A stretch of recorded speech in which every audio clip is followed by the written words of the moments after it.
Hello everyone, welcome in. This is Andrew, the Archon Philosopher, talking philosopher to the philosopher in all of us. Well, today I have a topic that may be controversial. In fact, I sort of hope it's controversial. Questioning inertial frames of reference. I ran into this in doing the investigations for my non-magical metaphysics, and ultimately I came up with some problems.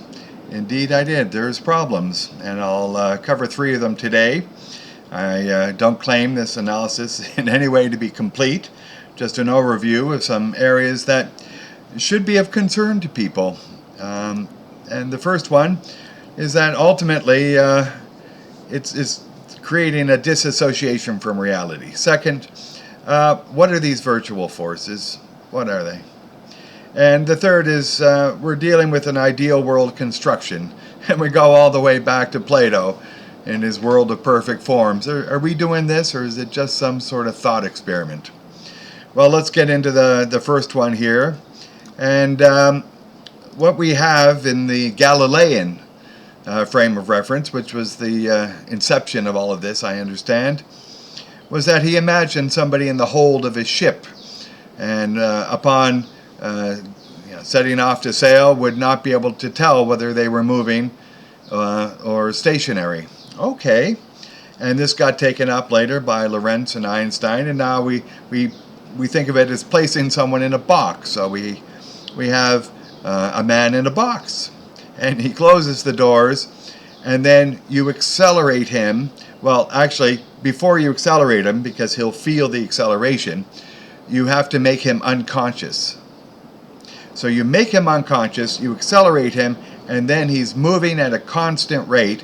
Then you revive him, and you ask him, can he tell if he's moving or stationary? And the answer is no. And we can all agree on this.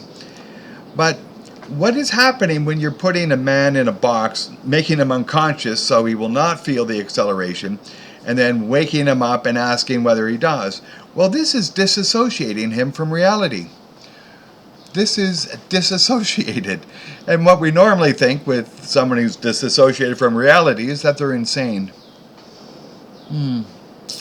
So we know our senses can be fooled and tricked, and so what they're doing is they're fooling or tricking him. In fact, they're handicapping this man in a box to make him unaware of the acceleration, and then unable to interact normally in this disassociated state with the world. So he's no longer being in the world, he's being in a disassociated state. And then the question just becomes, how can we treat someone who's handicapped in a disassociated state as somehow an equal frame of reference to, those of us who are not so handicapped or in a disassociated state? Now, I'm not saying that there's not some sort of mathematical generating function or bridge of abstraction that may be useful to consider inertial frames of reference as somehow equal in a mathematical form, but not in reality. This is not part of reality. This is not part of our experience. And so this is an unnatural situation. And this should be addressed. Why are we moving into this unnatural situation? But the problems just, I think, get worse. And so what we have here is, so we have a non-inertial frame of reference. And so we're moving, and the car takes off, and we lurch back. And obviously there's a force upon us, but because of this inertial frame of reference situation, it has to be described as a fictitious force. Fictitious? I thought, I'm being moved. It's pretty real to me, and you're calling it fiction. So this is, again, a problematic area. You're asking me to deny my experience. And again, the senses can be fooled, but we're no longer in the senses. The body is actually physically being forced. And so there's another fictitious force which has some bearing on this issue, which is the Coriolis effect. And again, we're needing to invent these fictitious forces. And I'm just going to ask, does no one else see the problem in any need to invent fictitious forces? Why not move into actual forces and stay in actual reality as opposed to disassociated states? This is problematic. And finally, a lot of this pins back to Newton, and here's his first law. A body at rest, a body remains at rest or in motion at a constant speed and in a straight line, except insofar as it's being acted upon by a force. Okay, this is a centerpiece, but what is this really?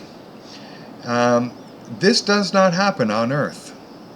This is not what we experience. We always experience gravity, and if we're moving, we experience friction. And there may be other forces going along here. So this thing seems to be like an ideal situation that we can never reach. It's like some point in the distance that we can aim towards but never reach. And it may be very useful in mathematical or physical senses to imagine this perfect state and then move back and remove all the forces and compare to other things. I'm not saying it's not useful. Very useful.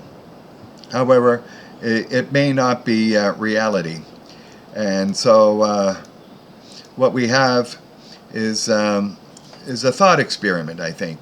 And this is never reality. Thought experiments are never reality. Actual experiments are a reality, and that's what we want to find is some way to solve all of this issue with experiments of modern science in a laboratory. It's not enough to take information from observational science or theories based upon information from observational science, because it's not secure. Epistemologically, this is very weak. And so we need modern science to address this disjunct between what we experience on Earth and can measure, and we intersubjectively experience it and intersubjectively measure it, and what all these ideas, whether they're ideal ideas or thought experiments or disassociated states or fictitious forces, all of these things are conspiring to turn the world into a situation that it's not. This is not the world we live in.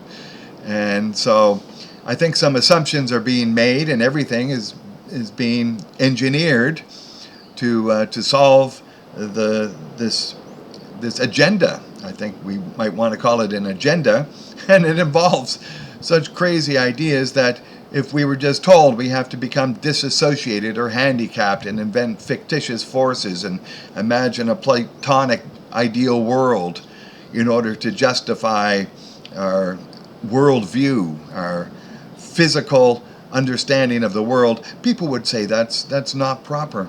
And I'm going to agree. Somebody should step in and find some solutions to this within the physics community and otherwise, because these are serious. And they're serious for what I normally end the videos with. Until we know where we are, we won't know who we are, and we won't know what to do. And if we are in some fictitious force, disassociated world, we're not going to know what to do. And maybe that's part of the problem too.